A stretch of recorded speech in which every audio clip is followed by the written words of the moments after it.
तो क्लास 8 तो आपका जो आज का हमारा टॉपिक है वो हम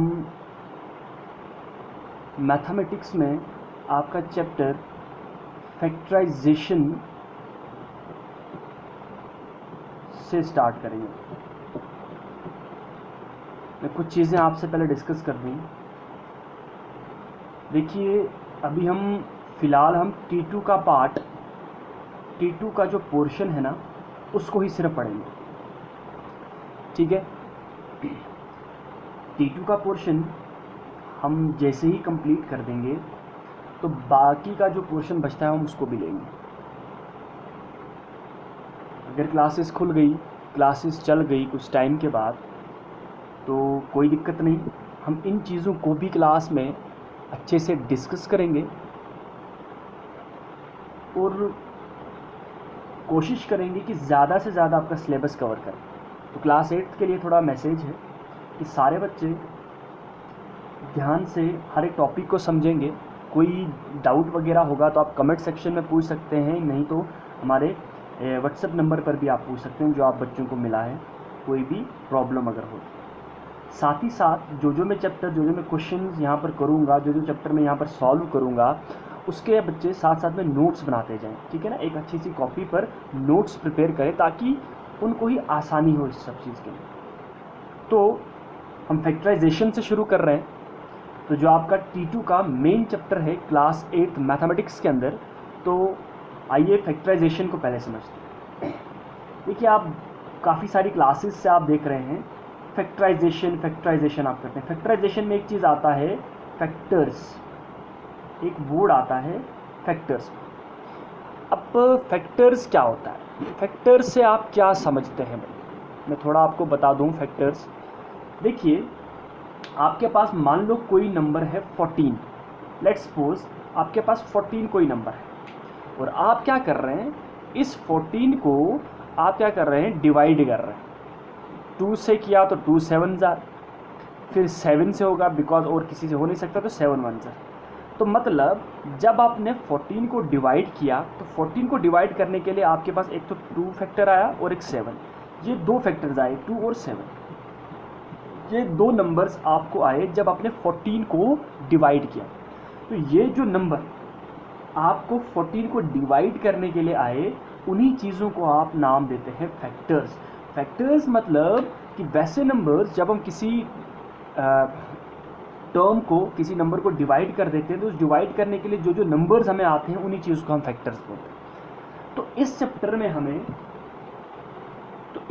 में हमें सिर्फ और सिर्फ इन्हीं फैक्टर्स के साथ डील करना है कि कैसे हम इस फैक्टराइजेशन को कंप्लीट करते हैं, कैसे हमें फैक्टर्स आने चाहिए। आप जानते होंगे 2 किस्म की फैक्टराइजेशन हम करते हैं, प्राइम फैक्टराइजेशन हम करते हैं। आप जानते होंगे प्राइम फैक्टराइजेशन क्या होता है, अब बचपन की क्लासेस से आप करते आ रहे हैं। और दूसरा होता है डिवीजन मेथड, जो आपको इस साल भी है, डिवीजन मेथड। 2 तरीके हैं किसी नंबर्स के फैक्टर्स करने के लिए, किसी नंबर को डिवाइड करने के लिए। एक है प्राइम फैक्टराइजेशन मेथड और एक है डिवीजन मेथड। इस चैप्टर में हम जो डील करेंगे प्राइम फैक्टराइजेशन मेथड से ही करेंगे। आपका जो एक चैप्टर आता है स्क्वायर एंड स्क्वायर रूट्स, उसके अंदर आपको डिवीजन मेथड के साथ भी करना है, क्यूब एंड क्यूब रूट्स के अंदर भी शायद। तो अभी हम प्राइम फैक्टराइजेशन मेथड पर ही ज़्यादा ध्यान देंगे। तो हम सीधा एक्सरसाइज से शुरू करते हैं और जो चीज़ मुझे नहीं लगेगी, जो चीज़ आपको समझने वाली होगी, तो मैं साथ ही साथ वहीं पर आपको उस चीज़ को समझाते जाऊँगा। अगर आप ध्यान दें, आपकी जो एक्सरसाइज 13.1 फर्स्ट एक्सरसाइज जो इस फैक्टराइजेशन की है, इसमें क्या बोला गया है, आपको फर्स्ट पार्ट में क्या दिया है 12x और 36। आपको बोला गया है कि फर्स्ट पार्ट में आपको फर्स्ट क्वेश्चन में 8 पार्ट हैं आपको। तो आपको क्या करना है कि आपको जो टर्म्स दी गई हैं नीचे, इनके आपने फैक्टर्स निकालने हैं। अब देखो एक टर्म आपको 12x दिया गया है और एक 36 दिया है। देखिए टर्म मैं दोबारा बता दूं आपको, टर्म आपका वेरिएबल और कॉन्सोनेंट, दोनों चीज़ों से मिलकर बनता है कॉन्सोनेंट्स, ठीक है ना। तो वेरिएबल मतलब ए से लेकर जेड तक जो भी आते हैं वो वेरिएबल कहलाते हैं, और 1 2 3 ये वगैरह कॉन्सोनेंट्स आते हैं। तो अब देखिए 12x और 36 हमारा फर्स्ट पार्ट में दिया गया, हमें इसके क्या निकालने हैं, कॉमन फैक्टर्स निकालने हैं। तो कैसे करेंगे देखिए, एक एक पार्ट में आपको सॉल्व करवाऊंगा। देखिए 12x है, इसके फैक्टर्स निकालेंगे, और दूसरा 36 से इसके फैक्टर्स निकालने हैं। अब देखिए 12x है तो प्राइम फैक्टराइजेशन मेथड, देखिए आपको प्राइम फैक्टराइजेशन मेथड इधर नहीं सॉल्व करके दिखाना, आप सीधा साइड पर रफली कहीं पर करिए और उसके फैक्टर्स आप सिर्फ लिखिए। तो देखो 12 के करने हैं, तो 12 2 के टेबल से होगा, 2 6 12, 2 3 6 और 3 1 3। तो मतलब 12 के क्या क्या फैक्टर आए, एक तो 2 आया, एक और 2 आया, एक 3 आया, और आप देखो इस 12 के साथ एक वेरिएबल x भी जुड़ा है, तो इसको भी हमें इसके साथ लगाना है। तो 12x को कितने फैक्टर्स आए, 2 into 2 into 3 into x. Similarly 36 के भी करेंगे, तो जब 36 के करूँ तो 2 से ये भी होगा, 2 18 36, 2 को फिर 9 से देंगे 18, फिर ये 2 से नहीं होगा, अब 3 से होगा, 3 3 9 और 3 1 3। तो क्या क्या फैक्टर्स आए, 2 बार 2 आया और 2 बार 3 आया, ये फैक्टर्स आए 36 के। ठीक है बच्चों, अब मैं कॉमन फैक्टर निकालना है, तो नीचे लिखेंगे देयरफॉर कॉमन फैक्टर्स निकालने। तो कॉमन फैक्टर्स क्या होते हैं, जो दोनों में आते हैं। देखिए एक 2 इधर भी आया इधर भी आया, तो 2 दोनों में कॉमन है, तो हम एक लिखते हैं भाई, ठीक है ना। अगर कोई चीज़ कॉमन आ रही है तो उसका हम एक ही लिखते हैं भाई, ये 2 ही नहीं लिख देना आप। उसके बाद देखिए यहाँ पर भी 2 अगेन आ रहा है, यहाँ पर भी अगेन, मतलब 2 बार कॉमन आ रहा है। अच्छा 3 ऊपर भी है नीचे भी है, तो दोनों में 3 भी कॉमन आ रहा है। अच्छा आप देखिए ऊपर x है नीचे x नहीं है, तो मतलब ये कॉमन नहीं है। अब नीचे एक और 3 है ऊपर 3 नहीं है, तो मतलब ये भी कॉमन नहीं है। तो मतलब यही 3 नंबर के आगे कॉमन, इनको मल्टीप्लाई करेंगे, 2 2 4 3 12। तो यहाँ पर ये सोल्यूशन आ गया फर्स्ट पार्ट का। इस हिसाब से आपको इनके कॉमन फैक्टर्स निकालने हैं। तो आप इसको पॉज करके उतार सकते हैं, मैं आगे करता हूँ। इसको मैं रब कर दूँ। अब देखिए नेक्स्ट पार्ट जो आपको बोला गया है, नेक्स्ट पार्ट में आपको दिया गया है 2y और 22x और y, 2y और 22xy। अब हमें 2y के फैक्टर्स निकालने हैं और 22x और y के। अच्छा अब देखिए 2 और y के फैक्टर्स क्या होंगे, सब जानते हैं, 2 मल्टीप्लाई y, 2 इंटू y हो गया 2y। 22 के क्या फैक्टर होंगे, आपको जानते हैं 12 के 2 के टेबल में आता है 2, कितने जार, 2 11 जार। अब मैं थोड़ा कुछ आसान क्वेश्चंस को डायरेक्टली करता हूँ। साथ में इसके पास x वेरिएबल भी और y भी है, तो मल्टीप्लाई x आ जाएगा और मल्टीप्लाई y। अगेन आप कॉमन देखो, दोनों में 2 आ रहा है, तो 2 कॉमन आ गया।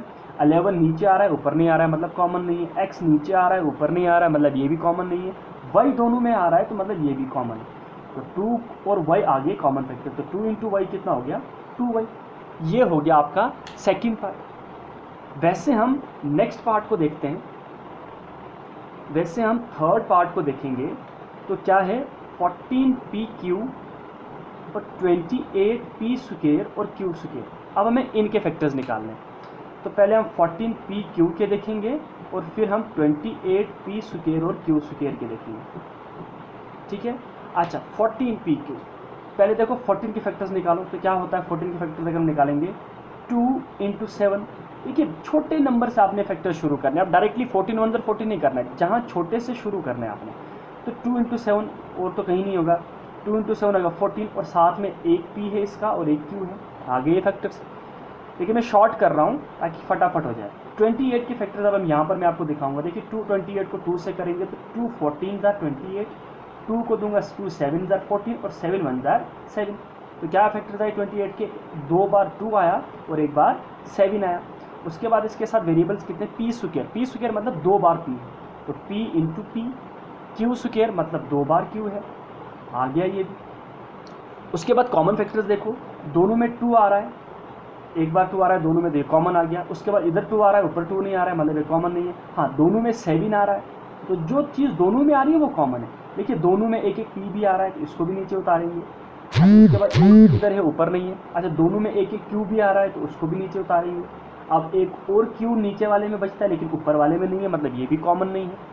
तो जो चीज़ अब कॉमन आई उसको मल्टीप्लाई करेंगे, 2 7 14 और साथ में p इंटू क्या हो गया pq, तो 14pq। ये इस पार्ट का आंसर आ गया, बिल्कुल आसान, ठीक है। एक और पार्ट देखते हैं हम, एक और पार्ट देख लेंगे। क्या है? 2x है, 3x स्क्वायर है और 4 है। अभी हम पहले 2x के करेंगे, फिर 3x स्क्वायर के करेंगे, देन 4 के करेंगे। अब 2 और x के फैक्टर्स क्या आएंगे? 2 इंटू एक्स आएगा, हम जानते हैं। 3x स्क्वायर के क्या आएगा? 3 इंटू एक्स स्क्वायर, 2 बार है तो 2 बार x और x आएगा। 4 के क्या फैक्टर्स आएंगे? अब जानते हैं 2 इंटू 2। अच्छा, अब देखिए कॉमन, देखिए ऊपर वाले में 2 है, नीचे वाले में 2 नहीं है, और सबसे नीचे वाले में 2 है। अब देखिए अब 3 नंबर हैं तो तीनों में आना चाहिए। अब 2 में नहीं देखना है, तीनों में देखना है। जितने नंबर अपने कॉमन होना चाहिए। देखो 2 2 में है, 1 में नहीं है, मतलब कॉमन नहीं है। x 2 में है और 1 में नहीं है, नीचे वाले में नहीं, ये भी कॉमन है। 3 1 में ही है और ऊपर और नीचे वाले में नहीं है, मतलब इसमें कॉमन यहाँ पर तो कोई चीज़ नहीं लिखेंगे। लेकिन फिर भी एक नंबर कॉमन होता है अगर कुछ ना कॉमन हो, और वो है 1। तो यहाँ पर कॉमन क्या आएगा? 1 आएगा। क्यों? क्योंकि देखिए 1 सबका फैक्टर है, 1 सब में आता है। देखिए अगर आप इसको इधर 1 ऐड भी कर देते हैं कोई दिक्कत नहीं है, 1 और आगे 2x, इधर भी 1 ऐड कर देंगे, इधर भी कोई दिक्कत नहीं है। इसीलिए हम यहाँ पर फैक्टर क्या लेते हैं? 1। तो ये थे आपके 4 पार्ट। अगर कुछ बच्चों को बनते हैं आगे करने तो करें, नहीं बनते हैं तो कोई दिक्कत नहीं है। आपको नेक्स्ट वीडियो के अंदर बाकी के पार्ट्स मिलेंगे। ओके।